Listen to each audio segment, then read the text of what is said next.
Hey, yo.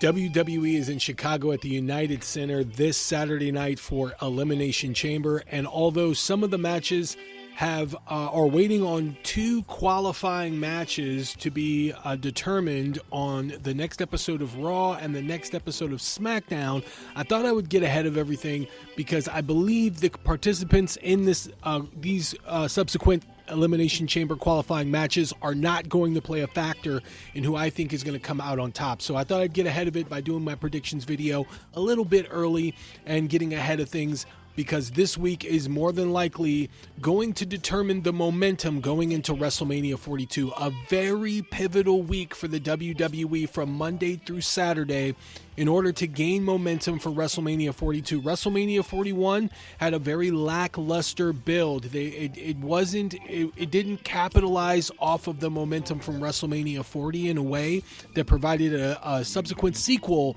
to the excitement and the hoopla surrounding WrestleMania 40. WrestleMania 41 largely considered a letdown. Aside from some great matches and a few good moments, a couple returns here and there, it wasn't on par with what WrestleMania 40 was. And WrestleMania 42 seems to be trending closer to WrestleMania 41 than for WrestleMania 40.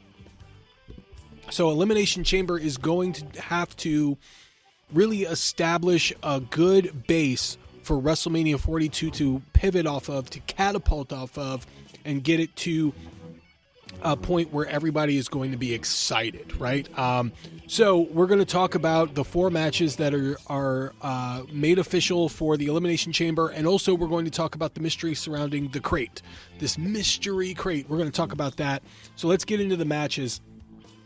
The Elimination Chamber for the women's is Tiffany Stratton, Rhea Ripley, Alexa Bliss, Asuka, and Kiana James. I believe it's going to be Io Sky, Kairi Sane, and Raquel Rodriguez that are going to be in the qualifying match that happens on the Friday of SmackDown just before Elimination Chamber. That might be a Raw match. Don't hold me. Actually, that's a Raw match. You're right. That's a Raw match because Raquel Rodriguez, Io Sky, and Kairi Sane are Raw. So I apologize for that. That is going to be a Raw qualifying match. So we are going to figure out who is going to come out on top for that on Monday. In my opinion, if I had to guess, and this isn't a prediction for Raw here, but we're going to talk about the qualifying match because it's going to play a determining factor in how we get to the Elimination Chamber women's division. We're going to talk about who we think is going to come out on top in that. Io Sky is obviously the odds-on favorite here. I don't imagine that Kairi Sane is going to be walking out with the victory, although that could be possible. Her and Asuka in the Elimination Chamber can further their build towards eventual dissension. Kairi's going to get fed up from Asuka eventually and leave her. That is the way that the story is at least looking like it's playing out, and I don't believe I'm the only one that sees that.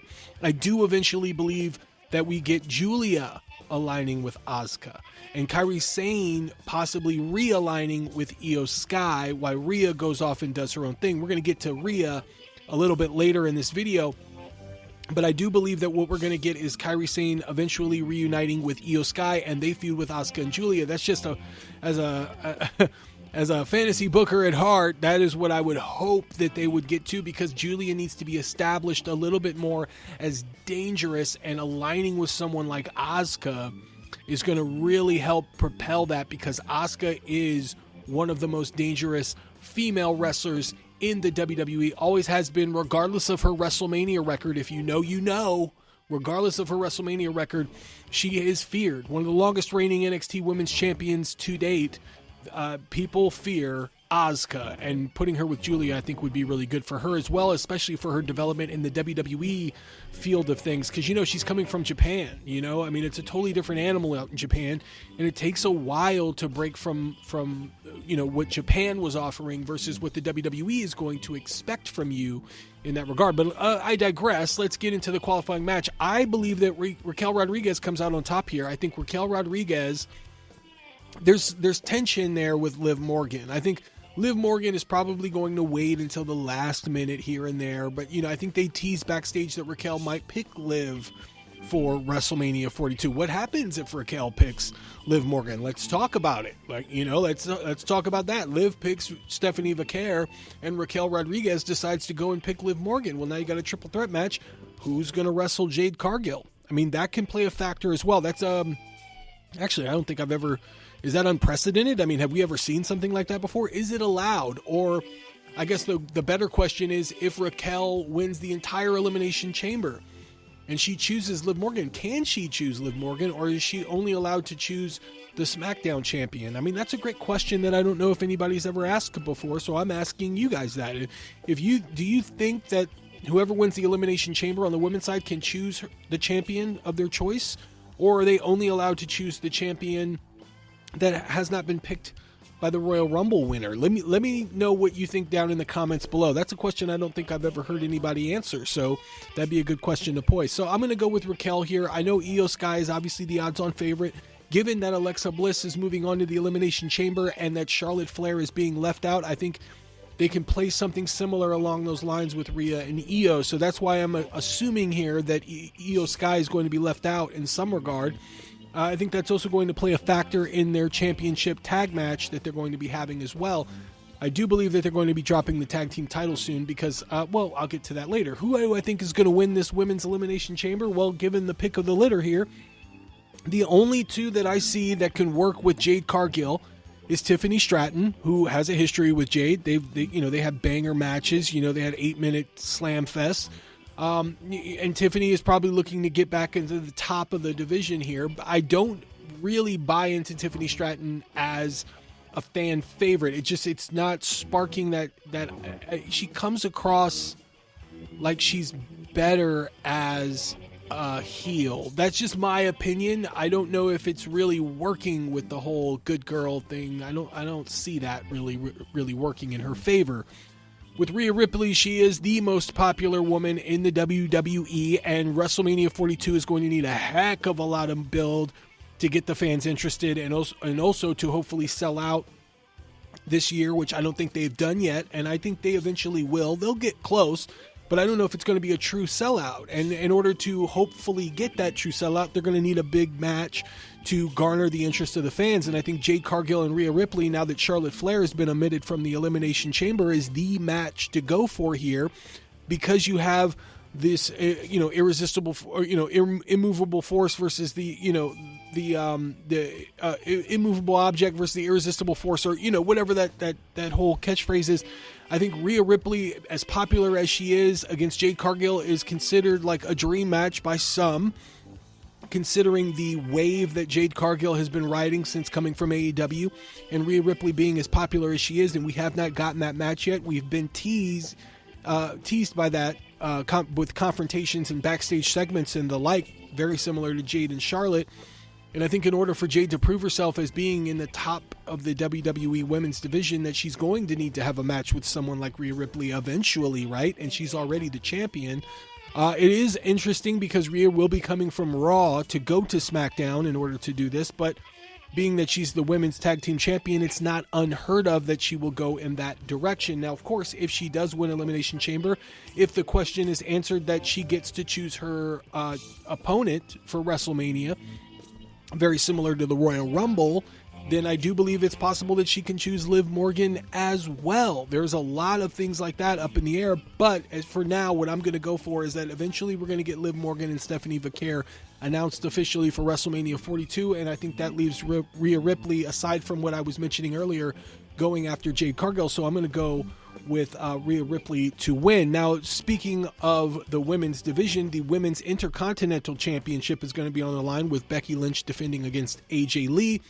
AJ Lee has kind of been this boogie woman in the shadows, lurking and distracting and getting Becky Lynch off of her game here. And, obviously Becky cannot get one up on AJ Lee. And the way that this match, I thought would have played out was that we would have gotten it at WrestleMania, but however, we're not, for one reason or another, maybe to entice the Chicago fans to, really get behind AJ Lee in this regard, or maybe they have something planned on the other side of this. Maybe they do a rematch at WrestleMania 42. Maybe they do a fatal four-way and they involve Natty Neidhart and Maxine Dupree. Maybe they go a tag match.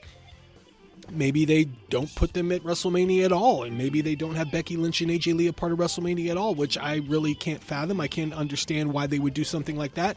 You would want the top people to be a part of WrestleMania 42, and you would want some of the undercard, mid-card guys to be more on the SmackDown or Raw shows in the build-up to WrestleMania 42, so you would definitely want someone like Becky Lynch a part of WrestleMania, agreed? You would want somebody like AJ Lee a part of WrestleMania, agreed, right? You would want that type of audience to see your biggest stars. So for them to pull the trigger and do this match right away, it seems like they have some sort of a plan behind this that they're going to work to. So for that instance, and considering they are in Chicago, it seems to be in favor that I would go with AJ Lee to win this one. But also, if you were to go the Becky Lynch route and have her eke out a victory, either by cheating or getting interference from Natty Neidhart, well, then you have a reason for AJ Lee to build towards actually taking this more serious and getting her rematch, right? And so then you have a reason for a rematch, so they can go different routes depending on who they allow to walk out of Chicago as the champion. So for that, I think I'm going to go with Becky Lynch here. I think Becky Lynch, if she were to lose again, and she would fully snap, right? I mean, that's kind of where we're going here, and I would definitely see that happening. But what if they have AJ Lee snap? AJ Lee has been very docile. She's been very, flagrant. She's kind of been, looking around, playing around. She's been teasing Becky a lot. But what if she fully snaps? And that's where we get at WrestleMania, is her fully snapping and going after the championship. I'm actually live here in color. I'm going to change my opinion. I think AJ Lee wins. I think it makes more sense for AJ Lee to win. That's my final answer here. I think AJ Lee wins the Intercontinental Championship, and then they go to WrestleMania and have Becky Lynch try to get it back, or they do some sort of a tag match. So I think it is Chicago. It would make sense here. I think AJ Lee wins. I think AJ Lee is going to win. I initially, at the beginning of this, I was thinking in my head, I have it written down here, that Becky Lynch is going to win. But yeah, I just think it makes too much sense to go with AJ Lee and pull the trigger. Now, yeah, it could be a complete swerve on my regard. Obviously you heard at the beginning of this, I was talking about Becky Lynch winning, but yeah, I'm going to go with AJ Lee. Now, let's talk about who's in the crate. This is a very interesting point here. Who is in the crate? Now, people had been theorizing, and rumor and innuendo had suggested it was Chris Jericho. That was proven to be a rumor, and that it's not going to actually play out the way that we think it is due to his contractual obligations with AEW. And so they have apparently frozen his contract, so he's not going to be a part of the WWE going forward, at least for now. I think that who's in the crate is in question. It could be some kind of a promotional thing. They could be doing a commercial. Hell, it could be Omos. It could be something like that. But look, I'm from the 90s. I grew up as a wrestling fan in the 90s. I love hokey, cheesy, supernatural stuff, right? And so the rumor that I've been seeing a lot is that Danhausen is going to be in the crate. Danhausen, I believe, is going to be a part of this, and let me lay out complete fantasy booking here, and you guys are probably going to destroy me in the comments section because of this theory. Evil from New Japan Pro Wrestling has been rumored to be a part of the WWE. The man is almost in his 40s, if not already in his 40s. I don't imagine that he goes the NXT route here. I think he may debut in the main roster, and because he's going to debut, the rumored name for him would be Sinister in all caps. If you're going to bring in a supernatural entity into the WWE, I think a name like Sinister and the aura of someone like Evil, I think is going to work if you pit him with a Danhausen. Danhausen, notoriously a goofy character, but when he gets serious, he gets evil. Now you see the correlate here. You see how I'm putting these two together, because Danhausen is talking about more evil all the time, and he puts curses on individuals and has been doing that throughout the independent circuit and even in AEW for a long time now. If you bring him in as a serious manager for evil and have him come out as this like deity, as this ghostly figure, then him not necessarily being in the crate, right? What if the crate is ripped open and it's a statue of who Evil is actually going to be when he has his grand entrance? And it's Danhausen that shows up and talks about this entity and how this entity is going to be conjured and come to life either on SmackDown or on Raw the following week after Elimination Chamber. Now you have built anticipation for who this guy actually is, and for those that have done the homework will know. Those that have not will probably see a cool entrance and someone that dominates upon debuting. Now you have some things that you can use with Evil as Sinister along with Danhausen. You can pit him against some of the bigger brass guys. Tama Tonga, Shinsuke Nakamura, they have history from New Japan. If you know, you know. Then you can also go the route with the Wyatt Six, which would be inevitable at some point once the Wyatt Six concludes with MFT. You can then move him along to feud with those guys. So I think there's a lot that you can do with that and a lot that you can play with that. I haven't heard anybody talk about that. They just think it's going to be Danhausen. I think there's a whole lot more that they can do with Danhausen here. Not saying that he should strictly be a manager, but this idea of Danhausen cursing those with the curse being that they have to fight this deity, this ghostly figure, this supernatural entity, I think is really intriguing and would add something that's fresh, new, and exciting to the WWE. Is it hokey? Is it cheesy? Most assuredly so, right? But you can suspend your disbelief for just a second and bask in that. We've been yearning for stuff like that since The Undertaker has retired. This is a way to bring some of that back. Now, do I think Evil is going to be on the level of The Undertaker? Not at all. I don't see that happening, but it can provide some of that so that maybe we can build to getting a character like that ultimately opposes Sinister / Evil and Danhausen at some point or another.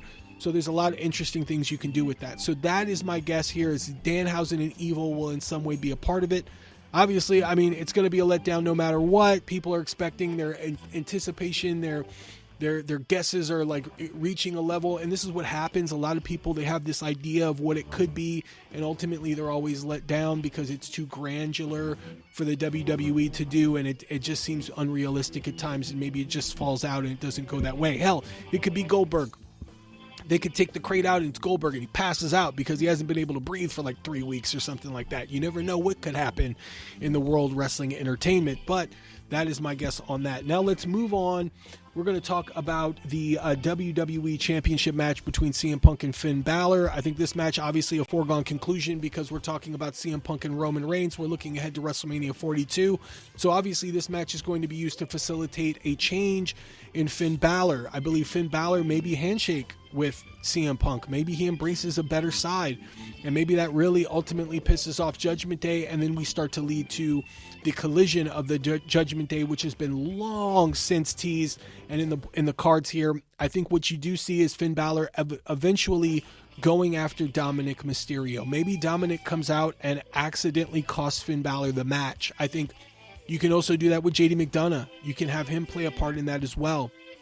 But I think ultimately Finn Balor is going to separate himself from the Judgment Day, and you're going to build to a match at WrestleMania 42 with Finn Balor and Dominic Mysterio, and I think this match is going to facilitate that. Obviously, CM Punk is going to walk away victorious here, but I think coming out of this match, what we're going to be talking about is the fact that the leader of Judgment Day, the one that has the OG of Judgment Day, is going to be on the outs, and Dominic Mysterio is going to be pitted against him, and I think it could tell an amazing story. I think it's a story that's long since been teased. You got a lot of video package fuel and ammunition that you can call upon for the last, I don't know, year and a half, 2 years. Like, seriously. So I think Finn Balor loses here, of course, right? We all see that coming. But I think the story here coming out of this match is going to be what happens with him and Dominic, and if that leads to a match at WrestleMania 42. And finally, we're going to talk about the men's chamber. The qualifying match is going to involve Bronson Reed, Jey Uso, and oh my gosh, this is off the top of my head. I didn't have it written down. I think it's going to be Bronson Reed, Jey Uso, and what is the other guy?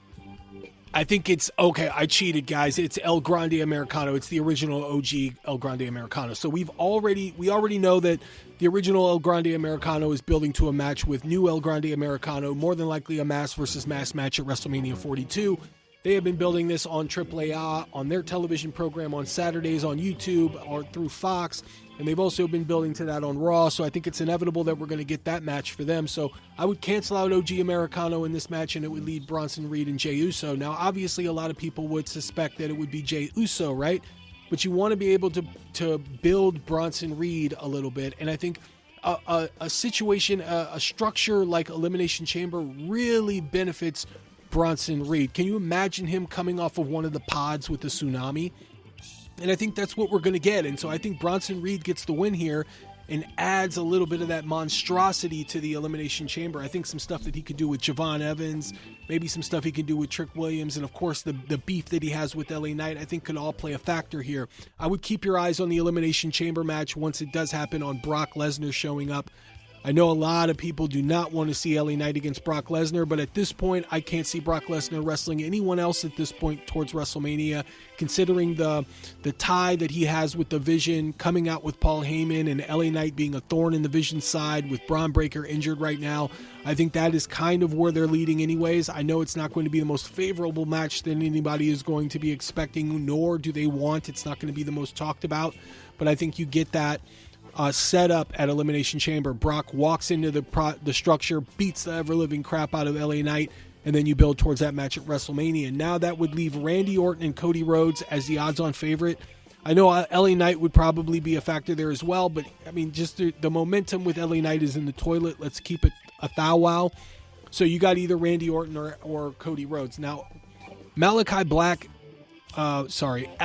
Black, that was his AEW name for those that know.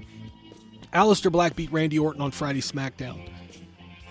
I think they might be doing something with Randy Orton here, because I don't know if he's going to lose that Elimination Chamber as well. Now, it's definitely possible that he could do that, and then we could really be leading to a snapped Randy Orton. But what are you doing for WrestleMania if he loses against Aleister Black and then he loses in the Elimination Chamber? I think there's a better story with Drew McIntyre costing Cody Rhodes the championship match, because Drew has promised that he does not want to have Cody Rhodes challenging for his title ever again. And he's probably going to try to make that a possibility. He's really getting in the head of Cody Rhodes. Cody Rhodes has not been as focused as he normally is. He's looked like he's snapping. I think Drew costs Cody the match, and I think Randy Orton takes advantage, becomes the Viper, and pins Cody. And then I think that gives ammunition for Nick Aldis to eventually add Cody and Jacob Fatu to the WrestleMania match, because of how much they've been screwed by Drew McIntyre. So Drew puts this on himself by getting involved in all of these Cody Rhodes and Jacob Fatu matches and screwing them over, that I think Nick Aldis does the thing that he feels is right by adding them to WrestleMania 42 and making it a fatal four-way. And I don't think Randy Orton would work in that kind of a scenario if he doesn't win. And I think that you play with this idea of Randy snapping. Cody is already snapping towards Drew McIntyre. He has beef with Jacob Fatu. Jacob Fatu can start to have beef with Randy Orton. Maybe Randy Orton is revealed to be the one that attacked Jacob Fatu and put him out of action. The guy was spitting up teeth and bleeding at the mouth. I mean, what other move can do that aside from the punt? Think about that for a second, right? So then you can really do all of these tie-ins here. You get a darker Randy Orton out of it, which we've all been anticipating. I don't think they're going to have Cody Rhodes turn into a bad guy here. They have no successor for Cody Rhodes at the moment, so I don't expect him to go bad here. I think what you do see is that Cody Rhodes will win at WrestleMania 42. But to get there, I think that's the pieces that need to be moved around, because without that, you have Randy Orton and Drew McIntyre, or you have Cody Rhodes and Drew McIntyre. Again, it is possible that they can still go 2 singles matches, but WrestleMania 42, even at 2 nights, has never been a stacked show. They don't do over 6 matches between the 2 nights. It's never a 12-match, 2-night spectacle, really. I mean, sometimes they do, but I think to maximize that, you can go the Fatal 4-Way route. I think that it tells a bunch of stories.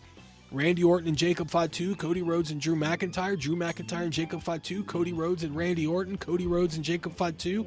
You've got all of those intertwining stories. I think it would be a far more intriguing match if you add those 4 into a championship scenario at night 1. Now, those can theorize if they think that's a main event all day long, but I think ultimately that is the road that they'll probably take, pun intended here, the roads they will probably take. So I've got Randy Orton coming out at the Elimination Chamber. Now, obviously, We all expecting Cody Rhodes to win, but I think it's far more intriguing if they go that route. So that's my thoughts on the Elimination Chamber. You guys, go ahead and leave me a note in the comment of what you think is going to happen in Elimination Chamber and what you think of my predictions. Thank you so much for coming out to the Portal of Pro Wrestling. Thanks for tuning in, you guys. Don't forget to hit the notifications bell and the thumbs up after you subscribe, because it's completely free. Smash that like button as well. And don't forget to leave a comment, man, because it keeps me floating in the Portal of Pro Wrestling, which is an ever-evolving thing here on YouTube. Thanks again, you guys, for watching, and stay tuned for more.